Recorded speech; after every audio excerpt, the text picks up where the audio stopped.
அவன் தான். அவன் நினைக்கலாம் அப்பா அம்மாவால பிறந்தோம் அப்படியே வச்சுக்கலாம். ஆனா அப்பாவும் அம்மாவும் இது எப்படி பிறக்கணும்னு தீர்மானிக்க முடியாது. அவன் தான் மாடா பிறக்கணுமா, மனுஷனா பிறக்கணுமா, பொண்ணா பிறக்கணுமா, ஆணா பிறக்கணுமா, திருப்பூர்ல பிறக்கணுமா, அமெரிக்காவில் பிறக்கணுமா, அது அவன் தான். நம்ம இஷ்டப்படி பிறக்கிற இடம். பிறப்பும் இறப்பும் பிறர் தரவாரா? அவன் பார்த்து இங்க போனாத்தான் நமக்கு அட்ரஸை எழுதி அனுப்புறவன் அவன் தான்.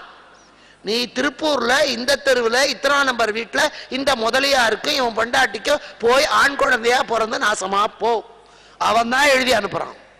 நாம ஒன்னும் அட்ரஸை தேடிக்கல, அதுக்கப்புறம் நாம தேடிக்கிறதுலாம் இல்ல. ஜாதியை அவன் தான் அனுப்புறான். நீ பறக்கிற பறவையா அல்லது நடக்கிற மிருகமா, ஊறுகிற பாம்பா அல்லது நிக்கிற மரமா, நினைக்கிற மனுஷனா, அந்த ஜாதியை அவன் தான் கொடுக்குறான். பறவை ஜாதியா, மிருக ஜாதியா, மனித ஜாதியா, ஜந்துவா, அந்த 4 ஜாதியை அவன் தான் படைக்கிறான். அதனால இதை நாம தேடிக்கொள்வது அல்ல.